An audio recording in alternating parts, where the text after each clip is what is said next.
کہا یا نہیں کہا، پڑھنے والے نے بسم اللہ کیا یا نہیں کیا، ان معانی میں اس حقیقت کے ساتھ جسے ہم بیان کر چکے ہیں کہ جو پناہ مانگنے کی حقیقت ہے، جو اعوذ باللہ کی حقیقت ہے، اس کو مد نظر رکھتے ہوئے اگر کسی نیک انسان نے خلوص نیت کے ساتھ، خلوص دل کے ساتھ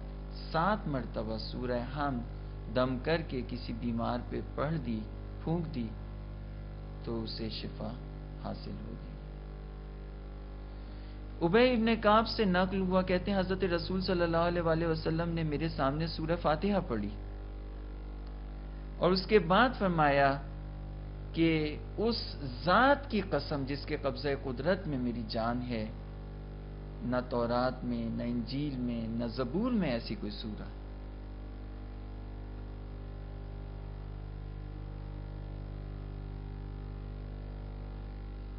حضرت علی علیہ السلام روایت کرتے ہیں حضرت رسول سے کہ جس میں حضرت رسول فرماتے ہیں کہ اللہ تعالیٰ نے وحی کی مجھ پہ اور یہ کہا کہ وَلَقَدْ آتَيْنَاكَ سَبْعًا مِنَ الْمَثَانِي وَالْقُرْآنَ الْعَظِيمِ، سورہ حجر کی آیت 87 جس کا ذکر ہو چکا کہ میں نے تمہیں قرآن عظیم عطا کیا اور تمہیں سورہ حمد عطا کی، 7 المثانی عطا کی۔ اس کے بعد فرماتے ہیں کہ حضرت رسول نے فرمایا کہ اللہ تعالیٰ کے عرش پر جو خزانے پائے جاتے تھے، حضرت رسول نے فرمایا کہ عرش پر پائے جانے والے خزانوں میں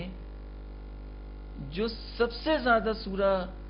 شرف رکھتا تھا، برتری رکھتا تھا، فضیلت رکھتا تھا، وہ سورہ حمد تھا۔ بس اللہ تعالیٰ نے اپنے عرش کے بہترین خزانوں میں سے جو سب سے زیادہ باشرف چیز تھی اس سے اپنے حبیب کو نوازا۔ وہ ایک اسپیشلٹی تھی جس سے کسی کو بھی اس اسپیشلٹی کو عطا نہیں کیا جسے سورہ حمد کو عطا کیا، اور کہا کہ جب یہ سورہ اللہ تعالیٰ نے مجھ پر نازل کی تو اس احسان کو جتلایا کہ ہم نے سورہ حمد تم پر نازل کی۔ کوئی اور سورہ نازل کی تو احسان نہیں جتلایا، لیکن سورہ حمد اتنا شرف رکھتی تھی کہ عرش رحمان پر پائے جانے والے خزانوں میں سب سے زیادہ باشرف چیز کو جب نازل کیا، اتارا، تو اپنے حبیب پر احسان کو جتلایا، اور کسی نبی کو بھی اس سورہ حمد میں شریک نہیں کیا سوائے حضرت سلیمان کے، جنہیں صرف بسم اللہ اس سورہ میں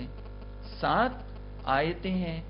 ان میں سے پہلی آیت بسم اللہ الرحمن الرحیم ہے۔ بسم اللہ میں حضرت سلیمان کو شریک کیا، اس لیے کہ حضرت سلیمان نے جب ملکہ بلقیس کو خط لکھا تھا تو کہا تھا انہ من سلیمان و انہ بسم اللہ الرحمن الرحیم اللہ تعالی علیہ واتونی مسلمین۔ تو سورہ حمد اسپیشلٹی یعنی اسپیشل ہے حضرت محمد صلی اللہ علیہ وآلہ وسلم سے۔ سورہ حمد عرش رحمان کے پائے جانے والے خزانوں میں سے سب سے زیادہ باشرف خزانہ ہے۔ سورہ حمد وہ سورہ ہے جسے ہم واجب فرض نمازوں میں کم سے کم 10 مرتبہ پڑھتے ہیں، نفلی نمازوں میں 30 مرتبہ پڑھتے ہیں، سورہ حمد سے شفا حاصل کرتے ہیں۔ سورہ حمد ہم ثواب کے لیے پڑھتے ہیں، مرحوم کے ایصال ثواب کے لیے پڑھتے ہیں۔ سورہ حمد کتنے ایک لائیو حیثیت رکھتا ہے اسلامی معاشرے میں، اور لیکن اسے ہم سمجھتے نہیں ہیں اور چاہتے ہیں کہ اب اس کی تفسیر کو پڑھیں اور سمجھیں اور دیکھیں کہ اس سورہ میں کیا خزانے اور کیا حقائق چھپے ہوئے ہیں۔ اعوذ باللہ من الشیطان الرجیم، بسم اللہ الرحمن الرحیم، الحمدللہ رب العالمین، والصلاة والسلام علی اشرف المرسلین، سیدنا و نبینا ابی القاسم محمد وعلی اہل بیتہ الطیبین الطاہرین سیما بقیۃ اللہ فی الارضین واللعن الدائم علی اعدائہم اجمعین۔ بسم اللہ الرحمن الرحیم۔ سورہ حمد کی تفسیر میں سورہ حمد کی پہلی آیت بسم اللہ الرحمن الرحیم ہے۔ البتہ یہ ایک تھوڑا سا ڈیبیٹیبل ٹاپک ہے، کیونکہ بعض مفسرین اور بعض مسلمان اسکالرز وہ بلیو کرتے ہیں کہ بسم اللہ الرحمن الرحیم سورہ حمد کا اور قرآن کا جز نہیں ہے۔ قرآن کریم میں 114 سورے ہیں اور ہر سورے کی ابتدا بسم اللہ سے ہوتی ہے، بجز سورہ برات کے کہ جس میں اللہ تعالیٰ مشرکوں سے اور اسلام دشمن طاقتوں سے اپنی بیزاری کا اظہار کر رہا ہے، وہاں پر بسم اللہ سے آغاز اس سورے کا نہیں ہوا، لیکن ایک اور سورے میں بسم اللہ الرحمن الرحیم کا ذکر ہوا، جہاں پر حضرت سلیمان نے ملکہ بلقیس کو خط لکھا تو وہاں بسم اللہ الرحمن الرحیم جو انہوں نے کی وہ منعکس ہوئی، لہٰذا قرآن میں بسم اللہ الرحمن الرحیم 114 مرتبہ ذکر کی گئی۔ اب یہاں پر تھوڑی سی ظاہر ہے کہ یہ ایک ٹاپک ہے، اس کو پہلے سالو کر لیتے ہیں۔ امام فخر رازی نے اپنی تفسیر میں 16 دلیلیں بیان کی کہ بسم اللہ الرحمن الرحیم قرآن کا جز ہے۔ اس کے علاوہ آلوسی بھی اسی کے قائل ہیں، مسند احمد میں بھی یہی بات آئی۔ ابن مفسرین میں سے ابن عباس، عاصم، عبداللہ ابن عمر، عبداللہ ابن زبیر، طاؤس، فخر رازی، سیوطی، یہ سب لوگ کہتے ہیں کہ بسم اللہ الرحمن الرحیم جز قرآن ہے۔ اس دور کے مسلمان صحابہ تابعین بھی بسم اللہ کو جز قرآن سمجھتے تھے۔ نقل کیا گیا ہے کہ ایک مرتبہ امیر معاویہ نے نماز پڑھائی، جب انہوں نے نماز پڑھائی تو بسم اللہ الرحمن الرحیم انہوں نے نہیں کہا۔ جب نہیں کہا، نماز ختم ہوئی تو جو لوگ ان کے پیچھے نماز پڑھ رہے تھے انہوں نے کہا جملہ اسرقت ام نسیتا، یعنی کیا آپ نے بسم اللہ کو چرا لیا یا آپ بسم اللہ کرنا بھول گئے تھے؟ تو اس سے یہ معلوم ہوتا ہے کہ اس دور کے مسلمان صحابہ کرام تابعین بسم اللہ کو جز قرآن سمجھتے تھے، لہٰذا انہوں نے اعتراض کیا امیر معاویہ کی نماز پڑھنے پر۔ تو ہم بھی اسی کے قائل ہیں، اور جن لوگوں کے بارے میں ہم نے بتایا کہ انہوں نے قرآن کے باطن کو چھوا،